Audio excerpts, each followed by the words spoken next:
صباح الخير أو مساء الخير على حسب ما هتسمعوا الفيديو. أهلا بكم في حلقة جديدة من بودكاست المراية. وفي البداية حابة أشكر كل حد بيعمل لي لايك أو شير أو حتى كومنت، بجد بحبكم قوي. ويلا نبتدي الحلقة الجديدة من بودكاست المراية. والنهاردة أنا حلقتي مختلفة شوية.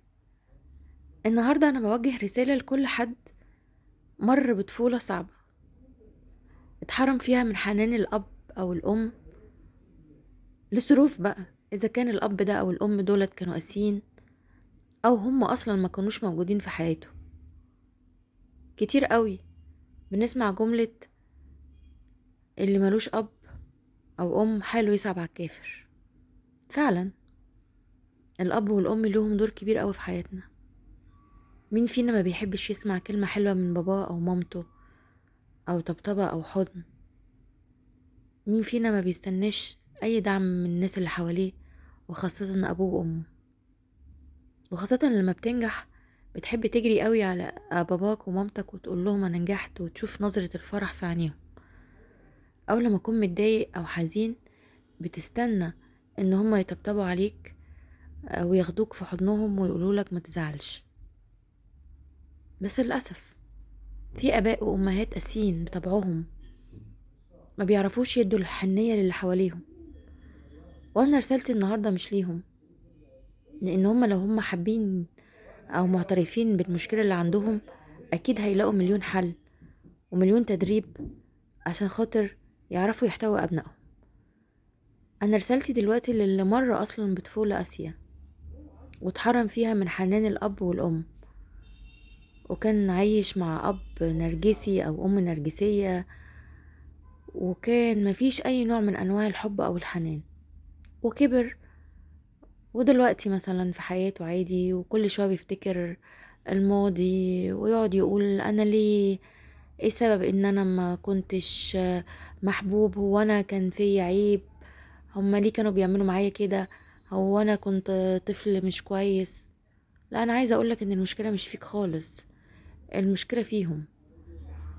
بس انت مش مسؤول عن تصرفات الناس اللي حواليك، لكن مسؤول على نفسك وعلى نفسيتك، ان انت ما تسيبش اي حاجة تأثر فيك. طب هل الموضوع ده بيبقى ليه علاج؟ هل الشعور اللي انت كل شوية تفتكره او تفتكريه ويزعلك ده ليه علاج؟ يعني ممكن اعوض الحب او العطف اللي انا كنت مفروض اعيشه في فترة الطفولة لما اكبر، او الحنية او الطبطبة اللي انا اتحرمت منها؟ هل ممكن ده اعوضه؟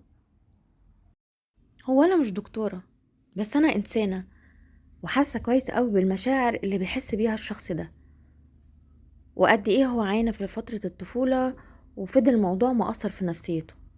بس عايزة اقول لكم ان مفيش اي حاجة ملهاش حل، كل حاجة وليها حل.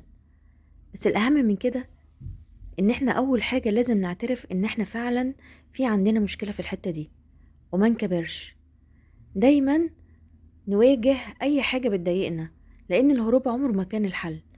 فاول خطوة لازم نعرف ان احنا عندنا فعلا مشكلة، وان احنا فعلا مفتقدين الحب والعطف في فترة الطفولة، والموضوع ده مأثر فينا لحد دلوقتي.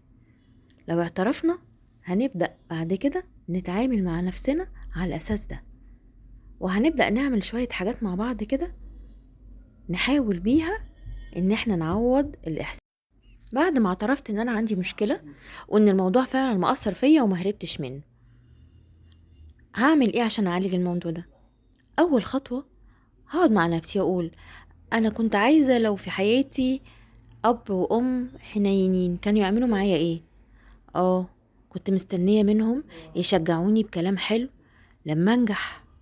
اعمل كده مع نفسي لما انجح في حاجة، اقعد امدح واشكر في نفسي، واقعد اقول قد ايه انا عبقري، قد ايه انا منجز، قد ايه انا ذكي. كانوا يقولوا لي لما البس حاجة حلوة ان انا شكلي حلو.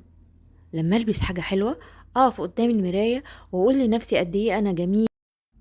ان انا مثلا لما اكون زعلان او متضايق ان هما يطبطبوا عليا، اطبطب على نفسي، اقول لنفسي مفيش حاجة ملهاش حل، كل حاجة هتتحل، ما تزعليش، كل حاجة هتعدي. انتي مفيش اقوى منك، انتي تستاهلي كل حاجة حلوة. اطبطب على نفسي، ادلع نفسي، اجيب لي نفسي حاجة حلوة انا بحبها. انا مثلا ايه، بحب مثلا ال- الشوكولاتات، اجيب شوكولاتة. اخرج خروجة حلوة، اشرب فنجان قهوة. في ناس مثلا مودها بيتحسن قوي بالشوبينج زي انا كده مثلا. لو رحت اشتريت حاجات جديدة، ورحت مثلا اي مثلا سوبر ماركت، او رحت اي محل فيه حاجات جديدة واشتريت هدوم مثلا او اي حاجة جديدة، ببقى مبسوطة. فده بيغير مودي فاعمل كده. لو رحت حضرت حفلة مثلا لحد انا بحبه، فهغير مودي. لو اتفرجت على مسرحية، لو اتفرجت على فيلم، هغير مودي. فانا اشتغل على نفسي كويس قوي، اعوض نفسي كل الاحاسيس اللي انا عايزاها. يا سلام يا رانيا، بقى هو الموضوع سهل كده؟ ان انا اروح اتفرج على فيلم او مسرحية، او ان انا اشرب قهوة او اكل شوكولا، يبقى انا كده عوضت مشاعر كنت المفروض احسها مع بابايا ومامتي؟ كنا كلنا حلينا الموضوع ده. حاول بس، حاول، وحاول تسعد نفسك. ما هو الوقت البسيط الحلو اللي انت هتقضيه مع نفسك هيديك طاقة. هتحاول تفكر ازاي تخرج من المشكلة اللي انت فيها. مو يعني الحلو ان انت تقعد مستسلم وتقول انا مفيش حد بيطبطب عليا، انا مفيش حد بيحبني، انا مفيش حد في حياتي؟ هو ده الحل؟ طب ما تاخد خطوة بخطوة. السعادة بتجيب سعادة، وتغيير المود بيبتدي بحاجة بسيطة. لكن طول ما انا قاعد مكاني، صدقوني والله الاكتئاب بيجيب اكتئاب، والقعدة والهروب بيجيب هروب. قوم اتحرك. وبعدين احنا فينا حاجة غريبة قوي، دايما بنركز على الحاجات اللي مش معانا او اللي احنا افتقدناها.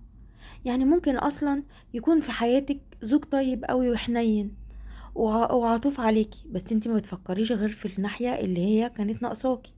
ممكن يكون في حياتك زوجة مهتمية بكل تفاصيلك اكتر من اللي كانت هتعمله معاك مامتك، بس انت قاعد تفكر في ذكريات الطفولة. فاحنا مش عارفين نستمتع باللي معانا. طب اقول لكم على حاجة كمان. ساعات انت لما مثلا تيجي مع اولادك او مع اصحابك وتبقى حنين وعطوف ومعطاء، ده ساعات بيديك احساس بالسعادة، بيعوضك الاحساس اللي انت مفتقده. يعني مش فاقد الشيء لا يعطيه، لا بالعكس، ده بيعطيه وبيعطيه كمان، وكل ما بيعطيه بيديله سعادة، وبيحسسه ان هو مش مفتقد اي حاجة خالص. يعني انا بحس كل ما اكون حاجة انا عايزاها او مفتقداها، لما بدي منها بلاقيها. يعني لو انا مزنوقه قوي في الفلوس، بشوف اي حد محتاج واديله لو حاجه بسيطه، ببص الاقي ربنا كرمني واداني فلوس. ولو انا فعلا محتاجه مثلا في فتره معينه دعم نفسي وطبطبه، بدي الدعم النفسي ده وطبطبه لاي حد انا شايفاه محتاج. فبص الاقي انا بقيت قويه وجالي حل لمشكلتي. فدور على الحاجه اللي ناقصاك وادي منها، والله هتجيلك تاني اضعاف اضعاف. بس انت جرب، وحاول مع نفسك، وهونها على نفسك، وطبطب على نفسك، ودلع على نفسك، واعمل الحاجة اللي نفسك تعملها. وعلى فكرة، كل حاجة انت هتعملها مع نفسك هتعود لك 10 أضعاف. فزي ما بتدي للناس اللي بره وتبقى حنين على الناس اللي بره، خليك حنين مع نفسك ودي برضك نفسك.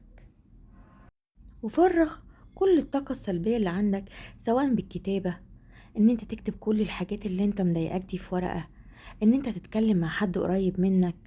على فكرة ساعات دعم الصحاب والاصدقاء، وان يبقى في شخص قريب منك بتكلمه وبيكون محل الثقة، ده حاجة جميلة قوي، وحاجة فعلا بتهون عليك اي مشاعر سلبية بتحس بيها. واهم حاجة زي ما احنا قلنا ايه؟ الاهتمام بالنفس. تهتم بنفسك وتدلع نفسك، ده اقوى حل هيخليك فعلا تعوض اي شعور مهما كان من اي حد، ومن اي وفي اي حاجة انت مفتقدها، هتعرف تعوضها لما تهتم بنفسك اكتر. بس لو لقيت نفسك فعلا الموضوع مؤثر فيك وبيأثر في تربيتك لولادك، لا بعد اذنك معلش، روح احضر جلسات مع اي دكتور نفسي. ما تطلعش عقدك على عيالك، وما تطلعش نسخ تانية باهتة منك، لانك انت مش مسؤول عن اللي اتعمل فيك، لكن مسؤول عن اللي انت بتعمله. مش معنى ان انت مريت بطفولة صعبة او بظروف صعبة ان انت تعكس الموضوع ده في ولادك، ما ملهمش ذنب. فلو انت فعلا الموضوع مؤثر فيك وهيخليك نسخ تانية، ويخليك تعمل نفس اللي انت عملته في ولادك. لا، ستوب وروح اتعالج مع اي دكتور. واشوفكم في الحلقة الجاية من بودكاست المراية، وياريت تقولولي في الكومنتات عايزين نتكلم في الحلقة الجاية على ايه. واشوفكم على خير. باي باي.